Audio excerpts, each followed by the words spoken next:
Ողջույն, դուք դիտում եք Civilnet Business-ը։ Տաղավարում հյուրընկալել եմ ֆինանսների նախկին նախարար Վարդան Արամյանին։ Բարև ձեզ։ Շնորհակալ եմ այս հնարավորության համար, պարոն Արամյան։ Մենք ձեզ հետ խոսելու ենք 2021-26 թվականի բյուջեի նախագծի մասին, որն այժմ քննարկվում է։ Եվ մի շատ ընդհանրական հարց, որոնք են ձեր կարծիքով այն իրատեսական եկամտային առանցքային կանխատեսումները այս բյուջեի եւ ինչ ռիսկեր կան, որոնք կարող են իսկապես խաթարել եկամուտների հավաքագրումը եւ այդ կանխատեսումները։ Շնորհակալություն հրավերի համար։ Իրականում ձեզ անկեղծ ասեմ, նույնիսկ 25 թվականին ես ինքս մտածում էի, որ բավականին բարդ է լինելու հավաքագրումների առումով, որովհետեւ բավականին բարձր նիշ էր նշաձող էր սահմանված, բայց պետեկամուտների կոմիտեին առայժմ հաջողվում է այդ հավաքագրումները կատարել, օրինակ 9 ամսով նա ծրագիրը կատարել է 2 տրիլիոն դրամի հավաքագրումները 9 ամսվա համար ծրագրված ցուցանիշները 2 տրիլիոն 12 միլիարդով կատարել է։ Անգամ ճշգրտված ցուցանիշից 1.1%-ով ավել է կատարել։ Շատ փոքր ցուցանիշ է, բայց ամեն դեպքում կատարել է եւ տարեվերջին, եթե ուղղակի էքստրապոլյացիայի ենթարկենք, ամենայն հավանականությամբ հարկեր հնացուցանիշի բարելավում 1%-ային կետով կլինի, որը իհարկե կա որոշակի օրենսդրական փոփոխություններ, բայց հիմնականում կրում է վարչահարական բարելավումների արդյունքը, որը գովելի է։ 26 թվականի համար կանխատեսվում է 0.4%-ային կետով եւս բարելավում։ Օրենսդրական մեծ փոփոխություններ անկեղծ ասած ես այնտեղ չտեսա։ Այստեղ ես ռիսկ որոշակիորեն տեսնում եմ, որովհետև գիտեք, վարչահարությունն էլ ինքը անվերջ չես կարող անես, հա, ոնց որ ասենք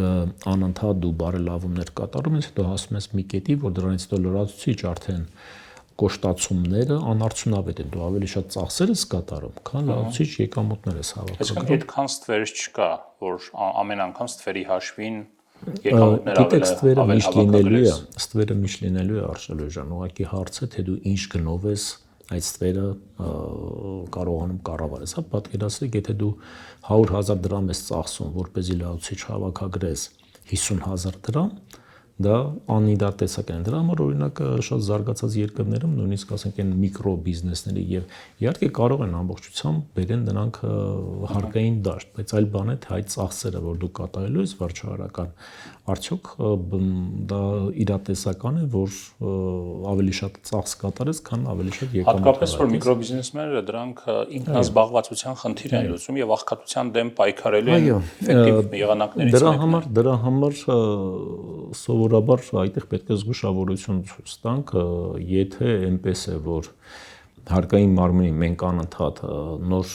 նշաձողեր ենք սահմանում առանց գործիքակազմի եւ քաղաքականության փոփոխության, դա վտանգավոր կարող է լինի, որովհետեւ հարկային մարմնի վարկագիծը փոխվելու է արշալույսան։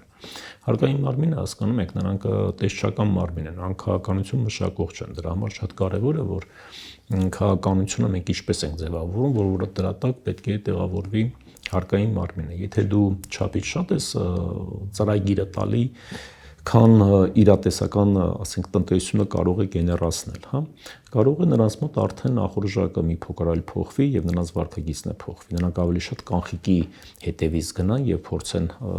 չափից շատ կոշտացումներով չմտածելով նաեւ բիզնեսի մասին։ Այսինքն չափից շատ կոշտացումները դա հիմնական ռիսկերից մեկն է։ Այո, ռիսկերը գալիս են ավելի շատ տնտեսության կառուցվածքից։ Ես այդ նախաբանը ուզում եի ասել, որ իսկ մենք տեսնենք արդյոք մեր տնտեսությունը 26 թվականին ունակ է լացիչ գեներացնելու եկամուտներ։ Գիտեք, եթե տնտեսական կառուցվածքին նայում ենք արշալույսը, ինձ միշտ անհանգստացրել է դրա ոչ արտանելի հատվածի գերիշխող դիրքը տնտեսական աճի մեջ։ Սա վտանգավոր բան է, որովհետև տնտեսական աքիլեսյան գարշապարն է 90-ականներից սկսած։ Գիտեք, 2009 թվականից ճշգրտվեց դա, օրինակ փոխվեց իրավիճակը։ Մենք այդպիսի վատ վիճակ ունեցել ենք 2002-ից 2009 թվականը։ Վատ վիճակի ինչ առումով, որովհետև մենք ունենք տնտեսական շատ բարձր աճի ցուցանիշներ, մեզ թվում էր, որ մեր պոտենցիալը աճում է։ Ձեզ անկեղծ ասեմ, հիմա էլ այդ քննարկումները կա, հա, կառավարության եւ ընդդիմադիրների միջեւ, որ խոսում են արդյոք մեր տնտեսական աճի պոտենցիալը 5-5.5% է, թե ավելի բարձր է, թե ավելի ցածր է։ Կառավարությունը պնդում է, որ 5-5.5% մենք ունենք տնտեսական աճի պոտենցիալ։ Ես կարծում եմ այդտեղ այն վիճակագրական գործիքակազմը, որ օգտագործում է, դրա մեջ կա աղմուկ։ Այնպես ինչպես նմանատիպ մենք գործիքակազմը օգտագործում ենք 2002-2008 թվականներին, հա, այնտեղ կա տարբեր տեսակի վիճակագրական հնարքներ, կա կառուցվածքային մոդելներ, կա Կալմանիկան Հոդրիկ Պրեսկոտի ֆիլտրներ, չեմ ուզում ծանոթանալ բոլոր այդ տեսություններով, բայց դու այդ գործիքները երբ որ օգտագործում ես, աշխալից օգտագործում ես անցած տարվա տարիների վիճակագրական ցուցանիշներ, այդտեղ կա աղմուկ, որովհետև երբ որ դու այդ ցուցանիշները վերցնում ես, քեզ թվում է թե այդտեղ իրականում մենք սկսել ենք ավելի արտադրողական լինենք, ավելի ուժեղ լինենք, հա։ Այդպես ենք մտածում նաև 2002-2008 թվականների, երբ որ տնտեսական աճի պոտենցիալը տարբեր գնահատականներով 7-8% էր տալի։ Պատկերացնում եք, դրա համար մենք ասում ենք եկավ ճգնաժամը եւ 10-14% անկում ունեցավ։ Ոչ միայն դա, այդ ճշգրտումներ ապագա 6 տարիներին, Արշալույշյան 10 թվականից սկսած, եթե միջին տնտեսական աճի ցուցանիշը դուք նայեք, դա 3.5% է եղել։ Այսինքն իրական մեր տնտեսական հնարավորությունները աճ ստեղծելու դա 3.5%։ Հիմա որքան է։ Հիմա ես դժվարանում եմ ասեմ, բայց չեմ կիսում, որտեղ եթե չեմ սխալվում, միջազգային ինստիտուտները եւս ասում են, որ 2022 թվականից այս կողմ որոշակիորեն բարձրացել է տնտեսական աճի պոտենցիալը Հայաստանի։ Տեսեք, որպեսզի տնտեսական աճի պոտենցիալ բարձրանա, պետք է այնտեղ լինեն ներդրումներ։ Ընդ որում այդ ներդրումները պետք է գնան արտանելի հատված։ Սովորաբար ես ձեզ անկեղծ ասեմ, միջազգային ֆինանսական ինստիտուտները շատ կոշտ հակադրություններ հանրային դաշտում չեն անում։ Միգուցե ասենք առանձնային ներքին քննարկումների ժամանակ նրանք այսպես ասած հակադրվում են, բայց երբ որ ներկայացում են ծրագիր, սովորաբար դա մոտ է լինում կառավարության ընկալումների համար, որտեղ վերջի վերջո կառավարությունն է դա իրագործում եւ հարց կտան, շատ եթե դուք ուշադրություն դարձնեք նախորդ 20-25 տարիների ընթացքում միշտ արժույթի միջազգային հիմնադրամի համաշխարհային բանկի կանխատեսումները այնպես չի եղել, որ վեկտորով էապես տարբերվեն։ Ուղղությունը հիմնականում նույնն է եղել, փոքր տարբերություն կարող է լինել 0.5-0.6%-ային կետի չափով, բայց հիմնականում նույն ուղղության վրա են եղել։ Ինձ ինչն է անհանգստացնում, գիտեք, վերջի տարիներից օրինակ, մենք հիմա ունենք տնտեսական ակտիվության ցուցանիշ 7.6%, 9 ամսվա մասով։ Նայեք բացվածքը, 20% աճում է շինարարությունը։ Ինչ շինարարություն է դա։ Իհարկե կա կառավարության մասնաբաժին է ենթակառուցված գնում, բայց գերակշիռ մասը դա բնականային շինարարությունն է։ Եվ այստեղ մենք անհանգստանալու այո տեղի։ Եվ դրա հիմնական մասը նաև ավարտվող այսպես պրոյեկտներն են, նախագծերն են։ Այո, եւ ինձ ամենաշատը անհանգստացնում է, որովհետեւ այդ բնակարանները, հասկանում եք, դա քո տնտեսական պոտենցիալի մաս չի կարող կապել, որովհետեւ դա երկարաժամկետ սպառման ապրանքներ են։ Եթե մենք լինենք օրինակի համար туриզմի գերազանցության կենտրոն, միգուցե մենք կարող ենք խոսել, գիտեք, ինչ մեզ մոտ բավականին շատ կլինի туриզմի ներհոսք, մեր մոտ туриզմը գիտեք, որ սալդոն զրոական է կամ նույնիսկ բացասական։ Մենք ավելի շատ գնում ենք արտագնատուրիզմի, քան թե ներգնա գալիս են մեզ մոտ, որովհետև մենք туриզմի գերազանցության կենտրոն չենք, բայց եթե լինեինք, ես միգուցե կընդունեի, որ այո, այդ բնականները ապագա տնտեսական աճի պոտենցիալին կօգնեին։ Այսինքն ներդրումային որոշակի պրոյեկտների շրջանում, որովհետև նրանք վարձակալության կտրվեին տուրիստներին եւ այլ տարբեր տեսակի, ինչպես կոչվում է R&B, որը շատ հանրահայտ է ստանում։ Ինչպես արվում է Բաթումիում, ինչպես արվում է Դուբայում։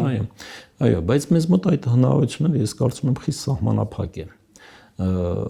Մեզ մոտ այդ туриզմի գերազանցության կենտրոնի համար դա բավականին լուրջ ներդրումներ է պահանջում, գումարած նաև անվտանգային ռիսկերը, որի մասին ես շատ եմ խոսել։ Շատ լավ։ Մի կողմից նախընտրական տարի է։ Սովորաբար ընդունված է համարել, որ նախընտրական տարում պետությունը, կառավարությունը գնում է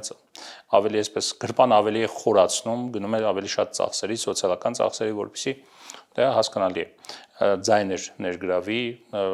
պոպուլյարությունը բարձրացնի իր։ Բայց մենք հիմա տեսնում ենք հակառակ տենդենսը։ Մենք տեսնում ենք, որ դեֆիցիտի կրճատումը տեղի ունենում ծախսերի կրճատման հաշվին։ Պարտք չեն ավել առնելու, որքան նախորդ տարի էին վերցնում, եւ հիմնական ծախսերի իհարկե կրճատումը նաեւ հիմնական մասը նաեւ պաշտպանական ծախսերի կրճատման հաշվին է տեղի ունենում, թեպետ ուրիշ ոլորտներում եւս։ Տեսեք, մի կողմից հայտարարված է, որ մյուս տարի պետք է ունենանք 5-4% տնտեսական աճ, բայց մյուս կողմից 1%-ային կետով պակասուրդ է կրճատվում, բավական շատ ծախսեր են կրճատվելու, հա։ Ինչպես է համատեղվելու այս նպատակը տնտեսական աճի ապահովում եւ ծախսերի կրճատում։ Նախ գիտեք, այդտեղ ես մի փոքր վիճելու տեղ ունեմ, որովհետև 5-4% տնտեսական աճի, եթե կառուցվածքը մենք նայենք, բավականին լուրջ աճ նախատեսված է արդյունաբերության ոլորտում։ Եվ դա հիմնականում կառավարությունը բացատրում է ամուլսարի գործարկմամբ։ Իհարկե այդտեղ կան ռիսկեր, կլինի դա թե չի լինի ժամանակացույց կտա, իսկ Հիմա հաշվի առնենք, եթե ոսկու գները ուր են թռել։ Ոսկու գները Արշալույս ինքը ունի իր հետևը այլ բացատրություն, ու առաջի քայլը եղել է դա Ֆեդերալ ռեզերվի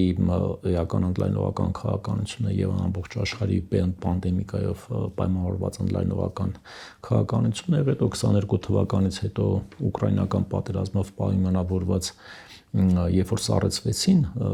ռուսական ակտիվները, դա ազդակեր, որ կարծես թե դոլարային ակտիվների մեջ ներդնել այդքան էլ անվտանգ չէ։ Մարդիկ սկսեցին ավելի անվտանգ ակտիվներ հիմնականում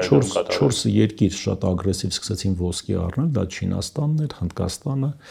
Չեխիան եւ Լեհաստանը։ Դա առաջին ալիքն էր, որը բարձրացրեց ոսկու գները, երկրորդ ալիքը եկավ այս անորոշություններով պատերազմական թիրախների մեծ ընդլայնման մասով եւ նաեւ Տրամպի 2025 թվականից վարած քաղաքականությամբ դա ել ավելի աճացրեց անորոշությունները եւ փողերը ուղղեց դեպի ոսկը։ Ամեն դեպքում դա կայունն է թե կայուն չէ ժամանակը ցույց կտա, որովհետեւ ես ասում եմ գոնե մի տարվա կտրվածքով կարծում եմ, որովհետեւ ամեն դեպքում կայունությունը որքան պահպանվի, այնքան այդ գումարները այդ հումքային ապրանքներում կպահպանվին, բայց եթե գանք տնտեսական աճի արդյոք 5-4% իրատեսական է, երկալ այդտեղ լավ լուր եւ վատ լուր։ Լավ լուրը այն է, որ ամեն դեպքում տնտեսությունը ունի իներցիոն բնույթ։ Եվ միանգամից կտրուկ դանդաղումը դա նշանակում է պետք է շատ էական բացասական շոկի ենթարկվի, հա։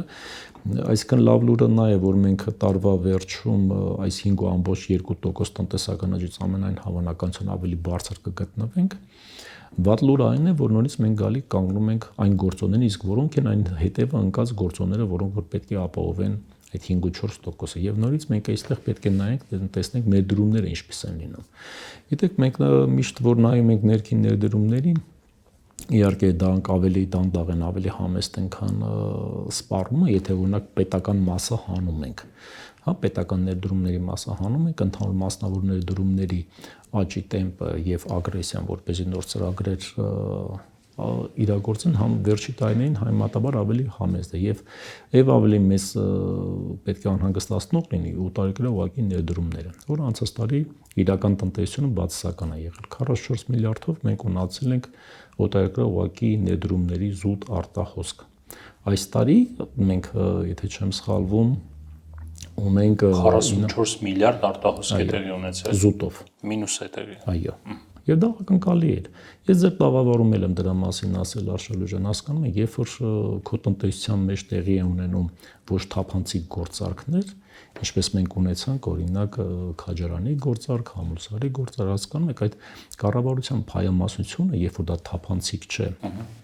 օտարերկրյա ուղղակի ներդրողներին դա վախեցնում է, որովհետև կարևոր չէ ոլորտը,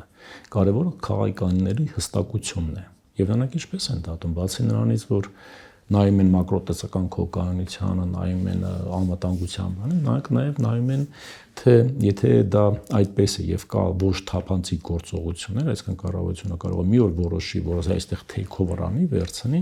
դա կարող է գնալ նաև մնացած այլ ոլորտներ։ Հետևաբար ֆինանսական ինստիտուտները դրան ուշադրություն չեն դարձնում, այդ ոչ թափանցիկ գործարքներին ինչպես դուք եք ասում։ Ասել են, դրա մասին ասել են, բանը ես գիտեք, ամեն դեպքում ես նորից եմ ասում, ֆինանսական ինստիտուտները որոշակի պահ նույն ձևով ես կարող եմ ասել լավ ֆինանսականը դնենք մի կողմ, բա եվրոպական կառույցները մարդու իրավունքների ուշադրություն չեն դարձնում, որ մարդուն օրինակի համար, վերջերս օրինակի համար ազգային ժողովում արդեն որոշակի պատգամավորներ եվրոպական անհանգստություն հայտնեցին, որ զուտ խոսքի մեկնարկի համար կամ խոսքի նետման համար մարդուն կալանավորում են, հանրային խոսքի համար մարդուն կալանավորում են։ Սրանք դրվագներ են, որոնք տնտեսական երևույթների վրա ազդում են։ Մենք ունենք նաև հեծի տարբերակը, ասենք հեծում ես մի քանի անգամ ասել եմ դրա մասին, գիտեք Արշալույս, հեծը եթե մենք նայում ենք պարտքի մասով, չէ, այնտեղ կան նաև պայմանական պարտավորություններ ասված են։ Ես օրինակ կնախընտրեի, որ բյուջեի բացատրագիրը, որը բավականին խորքային փաստաթուղթ էր, անկեղծ ասած, ֆինանսների նախարարությունը բավականին լավ ջանքեր է գործադրել, այնտեղ կան նաև հարկաբյուջետային ռիսկերը, դրա մասին մանրամասն խոսված է, այնտեղ կան նաև պետական ձեռնարկությունների ռիսկայնության ցուցիչներ, այնտեղ կա տրված երաշխիքների մասին ամբողջական ինֆորմացիան, բայց բացակայում է այդ պայմանական պարտավորությունների մասին, եւ երբ որ շատ են խոսում, պարտքի մասին, այդ պայմանական պարտավորությունները եւս պետք է մենք կարողանանք ներառել ընկերությունների նկատմամբ պայմանական պարտավորությունների մասին։ Չէ, խոսքը այն վիճարկելի հարցերի մասին է, արշալույսան, որ այսօր պետության արժեվ ծառացած է։ Մենք գիտենք, որ հեծը այսօր իր կառավարության գործողությունները վիճարկում է եւ արբիտրաժներում նկատի գործերի մասին։ Դա պայմանական պարտավորություններ են, արշալույսան։ Տեսեք, գոյություն ունի միջազգային ստանդարտներ ֆինանսական, հա։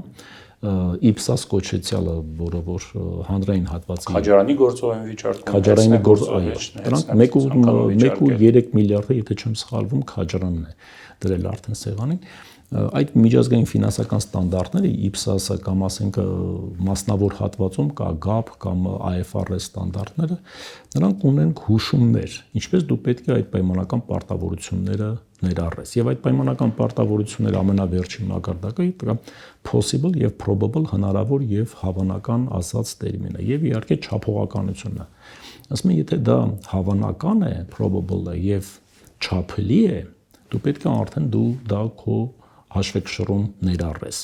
Սա է հուշում միջազգային ֆինանսական ստանդարտները։ Հիմա եթե մենք նայենք, օրինակ հեծի մասով դա չափելի է եւ հավանական է։ Այն 500 միլիոնը, որը գնահատված է, դա պետք է ամեն դեպքում բալանսներում արտացոլվի։ Մնացածների մասով մի ուղղակի պետք է ասել, դա ինչի համար եմ ես այս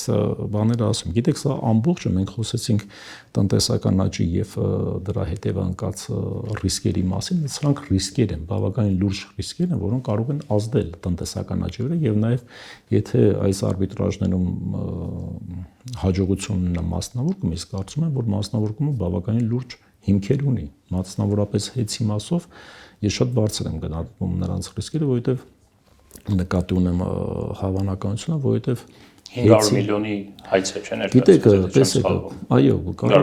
կառավարությունը հեծի մասով ասում է, որ դուք վատ եք կառավարել։ Վատ կառավարումը դա ուղղակի հայտարարության հետ ձևով չպետք է անես։ Դու պետք է նայես նաև ֆինանսական ցուցանիշներին։ Օրինակ, եթե դուք միջին վիճակագրական, ասենք, ֆինանսիստի հարցնեք, ասեք, վերցրեք, նայեք հեծի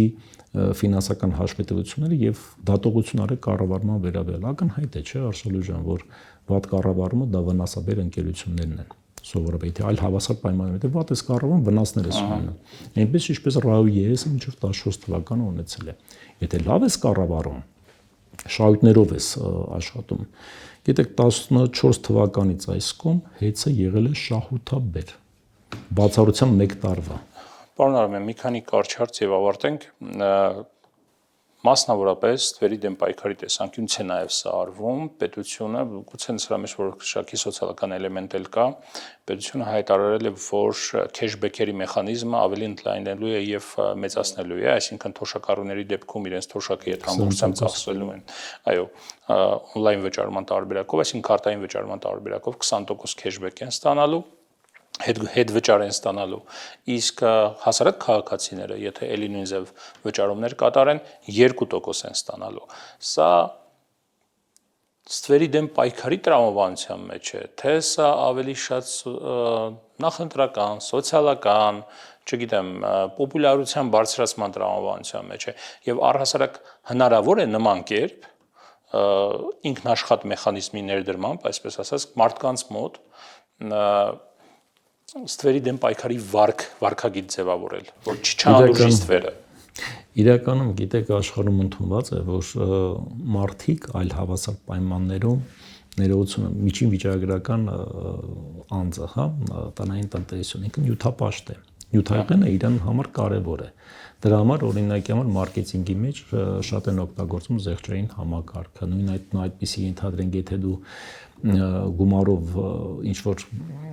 հետաձգված վճարումով ենթադրենք ապրանք ես գնում, եթե առաջկա 1 ամսում ես վճարում, քեզ տալիս են 10% զեղչ եւ այլ եւս։ Ան նյութական այն գործիքներ, որոնք շարժառիթներ են առաջացնում մարդկանց մոտ, որպեսզի նրանք իրանց խաղի կանոններով խաղան։ Դրական ազդեցություն կարող է ունենալ։ Ես կարծում եմ այո, որ եւ 20%-ի եւ 2%-ի դեպքում էլ մարդկանց շարժառիթները կմեծանան, որպեսզի անկանխիկից տեղափոխվեն դեպի կանխիկից տեղափոխվեն դեպի անկանխիկի։ Դա լավ է նրանով, որովհետեւ երբ որ գործարքները տեղի ունենում անկանխիկ դաշտում, բնականաբար ավելի վերահսկել է։ Մենք ունենք այսօրվա դրությամբ Արշալեջան, նաեւ դեռևս հնուց եկած շուկաներ, որոնք դեռևս կանխիկը գերակայում է, հա, նույն գնունու շուկա, նույն մեյմանդարը եւ այլ, հա, բավականին շատ շուկաներ կան, որտեղ որ կանխիկն է պատտվում։ Բնականաբար արդեն մարդիկ դատողություն կանեն նույն թոշակառուն իրենց ապրանքը գնեն այդ կանխիկ տարբերակով, թե անկանխիկ տարբերակով եւ ստանան որոշակի քեշբեքեր։ Դրա համար այստեղ ունի մեդալը երկու երես։ Ես մի բան էլ ասեմ, գիտեք, խնդիրը ինչու մեջ է կանում։ Իհարկե կան գործողություններ, որոնք որ դրական են։ Նույն կոնկրետ այդ մասով ես կարծում եմ այդ 2% տալը կամ 20% տալը դրական ազդելու կանխիկից դեպի անկանխիկ տեղափոխման ժամանակ։ Բայց մենք հայտնվել ենք մի իրավիճակում, որ նույնիսկ ենթենք դրական գործողություններ կատարելը հասարակության կողմից ոչ հավատանքով է ընդունվում եւ սկեպտիցիզմով է ընդունվում։ Տեսնենք, եթե վարկագիծ փոխվեց, ուրեմն նորմալ է ընդունվում։ Չէ, գիտեք, մեկ այլ բան է, որ ամեն դեպքում դու այդ խաղի կանոնը փոխվելու է, ամեն դեպքում նրանք անելու են, որովհետեւ նյութեղենի հետևից գնալու է ժողովուրդը։ Բայց մեկ այլ բան է, որ քանի դեռ դա չի ներդրվել գործարքի, ինչպեսի որակումներ եւ պիտակներ են տալի դրան։ Հասկանում եք, եւ դա խնդրումը նրան մեջ է, որ կառավարության ասասների եւ գործողությունների մեջ մեծ անջրպետեր է առաջ։ Օրինակ մեր բյուջեից ենք մենք խոսում 26 թվականի տեսեք, բյուջեում ընթացիկ ծախսերը 220 միլիարդով են աճում, կապիտալ ծախսերը նվազում են։ Իհարկե վատ լուրը նա է, որ հիմնականում դա պաշտպանության ոլորտում է բանը, որովհետև պաշտպանության ոլորտում ի դեպ դա էլ նաև կապիտալ ծախս է պաշտպանության ոլորտի, ասենք ըստ GFS-ի միջազգային հանրային ֆինանսների վիճակագրության, եթե դու տանկ ես գնում կամ եթե ինքնաթիռ ես գնում, դա մեկ օրվա մեջ դու չես սպառում։ Դա պաշտպանում է, որովհետև կապիտալ ծախս է, տնտեսական իր արժեքը փոխանցում է հաջորդ տարիների, հա, դրա համար ինձ անհանգստացնող է ամեն դեպքում անհանգստացնում է կապիտալ ծախսի այդ մասի կրճատումը։ Ընթացիկ ծախսերը, որ աճում են շուրջ 220 միլիարդով, կան որոշակի ընթացիկ ծախսեր, որոնք որ ուղղակի կառավարությունը հայտնվել է իր սեփական թակարդում։ Որն է։ Երբ որ դա 2018 թվականից այն գործողություններն էր, որը պոպուլյար շրջանակներում արվեց, օրինակ եկամտային հարկի հետ վերադարձը արշալույս, երբ որ 2018 թվականից ժամանակից ասում եք, հենց հիմա պետք է կանգնեցնել։ Այո, հիշում եք երկու բան արեց Փարկասու, որ ֆինանսների նախարարությունը գոնե հաջողվեց 2021 թվականից դա հետաձգի։ Դա բավական, ես գիտեք, դրական եմ խոսել այդ գործողության մասով, բայց խնդրումը նրա մեջ է, որ ուշացված էր դա։ Երբ որ դա ուշად նույնը նաև ենթային կൂട്ടակային կենսաթոշակների մասով, հա, կհիշեք 2018 թվականին 5%-ը Սարգսին 7.5%-ը։ Ես նորից ասի ժողովուրդ մի արեք դա։ Դա բյուջեի վրա լավացի ծանրաբեռնվածություն է, չէ՞ որ դա պոպուլյար քայլ էր, որ գիտեք, մենք պետք է ուղղակի դնել opt-out համակարգ, այսինքն մարդիկ, որոնք որ չեն ցանկանում դրան մասնակցեն, իրենք գնան ուղղակի գործողություն անեն։ Իրականում կյանքը ցույց է տալի, որ հիմնական մեծամասնությունը չեն գնում դրան։ Եվ հայտնվում են համակարգի մեջ։ Պետք է այդպես անել, որ այսօր ենթային լավացիչ 34 միլիարդ կենսաթոշակային կൂട്ടակային իմաստով չտային։ Կառավարությունը պարտավորություններ է ստանձնել ժամանակին։ Նախկինից են եկել, նախկին վարկագծից է։ Վարկագծից, որը հիմա պետք է որը այսօր ստիպված են։ Դրա համար ֆինանսների նախարարությունը, գիտեք, ֆինանսների նախարարությունը դա դարպասապահն է ֆինանսների եւ ինձ մի անգամ հարցրեցին 26 թվականի բյուջեն, ինչ է ասի պահպանողական։ Եվ ֆինանսների նախարարության այդ վարկագիծը արդարացված է։ Նա ինչ է ասում ֆինանսների նախարարությունը, սիրելի կառավարություն, մնացած այն գերակայությունները դա մենակ իմը չի, դա ընդհանուր մեր բոլորինն է։ Ես ես ուղղակի կասեմ, ինչպեսին պետք է լինի մեր հարկաբյուջետային շրջանակը։ Ես նայում եմ օրինակ 2022 թվականից այս կողմ արտքննացուցանիշը աճում է 46.7%-ից մենք սկսում ենք բարձրանալ։ Այս տարի ամենայն հավանականությամբ 50 կունենանք, մյուս տարի էլ կանխատեսում են շուրջ 52-53% պարտքննացուցանիշ։ Ես չեմ կարող դա անվերջ աճացնել, դա վտանգավոր է։ Կամ պակաս ուրթս անընդհատ աճում է, հա։ Դրա համար ես պետք է գնամ փոշտացումների։ իմ հարկաբյուջետային այն փաթեթը, որ ես ասում եմ, պետք է գնանք դեֆիցիտի կրճատման։ Այդ դրա մեջ դուք որոշեք, թե ում ենք Կենտրոնական բանկից էլ այդ ազդակները գալիս էին, ասում են, եթե հանկարծ լինի ինլայնողական, ու ի պատիվ իրեն չեղավ ինլայնողական քաղաքականություն, ապա իրենք պետք է նաև իրենց վարկագիծը փոխեն կենտրոնական բանկը։ Իդեպ հետարքիր է, որ գրեթե բոլոր կառավարություններում Հայաստանի ամենայն հարգանքով բոլոր նախարարների նկատմամբ, բայց ֆինանսների նախարարությունը եւ նախարարությունների նկատմամբ ֆինանսների նախարարությունը մի փոքր երևի որակականով մշտապես տարբերվել է։ Ես կարծում եմ, այո, նորից եմ ասում, երևի թե չգիտեմ, որ ինձ պատիվ եմ ունեցել այդ թիմում աշխատեմ, արշալույս լավ լուրային է, որ ֆինանսների նախարարությունում բավականին գրագետ մարդիկ են աշխատում, դրա համար երբ որ ես ընթերցում էի բյուջեի բացատրագիրը, նույնիսկ այնտեղ ռիսկերը որ նայեք, բավականին մանրամասն ներկայացված է ռիսկերը։ Այդ թվում նաև մակրոտնտեսական ռիսկերը, այդ թվում նաև ֆիսկալ հաշվարկը, պետք է կարդալ, այո։ Պարոն Արամյան, վերջին հարցը տնտեսության մասին խոսեցիք, որ որտեղից պետք է գան այդ եկամուտները, որ նախանշված է բյուջեում, դա պետք է լինի տնտեսությունը պետք է կառուցվածքային փոփոխությունների ենթարկվի եւ արդյունավետությունն աճի։ Հիմա խոսում են նրա մասին, որ կառավարությունը գումարներ է ծախսում տնտեսության դիվերսիֆիկացիայի վրա, այսինքն արտահանման որոշակի ծախսեր կամ ծաղկեր, որ կան, կառավարությունը փորձում է դրանք փակել, կոմպենսացնել, հատկապես եվրոպական ուղղությամբ եւ երեք, եթե չեմ սխալվում, էկոնոմիկայի նախարարը Գերմանիայից հայտնեց, որ դեպի Գերմանիա արտահանումները աճել են մոտավորապես 70%-ով եւ այդ ծրագիրը կարծես իր գնահատմամբ արդյունավետ է։ Արդյոք նման ծրագրերով հնարավոր է հասնել արտահանման դիվերսիֆիկացիաների եւ ինչ է պետք անել առհասարակ արտահանման։ Գիտեք, ընդհանրապես արտահանման դիվերսիֆիկացիա ասածը կամ ընդհանրապես արտանելի հատվածի ընդլայնումը մի քանի շերտանի գործողություն է պահանջում։ Կա վերևի մակրո մակարդակի գործողություններ, որոնք որ դու պետք է անես այնպես, որ արտանելի հատվածը չխժռվի ոչ արտանելի հատվածը, ինչը որ մենք 22 թվականից այսքում հակառակն ենք տեսնում, ոչ արտանելի հատվածը խժռում է արտանելի հատվածին։ Դրա մասին ես ձեզ մոտ խոսել եմ, այն ստերիլիզացիոն քաղաքականությունների մասով, հարկման գործիքների միջոցով, որ պետք է օգնեն։ Երկրորդ մակարդակի այդ գործողությունները դա level playing field, համընդհանուր արդար պայմաններն են եւ հեռանկարությունն է, որովհետեւ արտանելի հատվածը արշալույս ջան, ինքը շատ ավելի մեծ ռիսկերի հետ է բախվում, քան ոչ արտանելի հատվածը։ Արտանելի հատվածը մոնոպոլ մրցակցային շուկաներում է, ամբողջ աշխարհում է բանում, այնտեղ կա եւ տրանսպորտացիայի ռիսկ, եւ շուկայի ներխուժման ռիսկ եւ այլ, հա, բավականին բարդ է, դրա համար այստեղ պետք է մենք շատ ավելի շատ ուշադրություն դարձնենք եւ երկարաժամկետ հեռանկարը իրան ավելի հստակ տանք։ Գիտեք, այն կայունության 4 հենասյուների մասին, որ ես խոսում եմ, դա պարտադիր, այսպես ասած, բիբլիան է, իրենց ավետարանն է, որ պետք է անպայման ունենան, հա, դա ֆինանսական, հարկաբյուջետային, քաղաքական եւ անվտանգային։ Քաղաքականն էլ մենք այսօր անկայունության վիճակի մեջ ենք գտնվում, որտեղ այս քաղաքական ընդվզումները, նույնիսկ ասենք քաղաքական բանտարկությունները, դա տնտեսական աճի եւ արտանելի հատվածի վրա ազդում են։ Երրորդ մակարդակը արդեն նոր գալիս է այդ միկրոգործիքները։ Միկրոգործիքները կարծում եմ դա պարտադիր է, դա լավ է, որ արվում են, կունեն այդպիսի գործիքներ, բայց մենք պետք է նայենք այդ գործիքների թափը։ Հա, ասենք ինչքան ենք մենք ծախսում արտանելի հատվածի վրա, ենթադրենք օրինակ IT ոլորտում մենք որոշակի արտոնություններ տալիս ենք։ Այնտեղ մենք ունենք հարկային ծախսերի գնահատական նույն բացատրագրի մեջ, եթե չեմ սխալվում, 28 միլիարդ է այն գումարը, որ գնահատված է, որ ենթադրենք IT հատվածը, որ պետք է վճարել, չի վճարում, որտեղ ունի հարկային արտոնություններ։ Հիմա դուք համեմատեք մնացած գործիքները, ունենք նաև գյուղատնտեսության ոլորտում սուբսիդավորման ծրագրեր, որը հետ է քաշվում, ունենք նաև տեխնոլոգիական զարգացման մասով գործիքակազմում, բայց մնաց այս ամբողջ փաթեթը համեմատեք այն փաթեթի հետ, որը տրվում է ոչ արտանելի հատվածին միայն մի գործիքով, օրինակ եկամտային հարկի հետ վերադարձով 129 միլիարդ։ Դու հետ ես տալի ընդամենը այդ մի գործիքով։ Դրա համար թափերն էլ կարևոր են, հա, ինչքան ես ծախսում դու,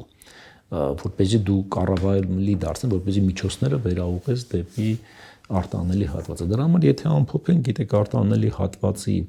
օժանդակության եւ դիվերսիֆիկացիայի համար պետք է համակարգային ոչ թե մեկ կամ պետք է ընդհանուր փաթեթ լինի, որպեսզի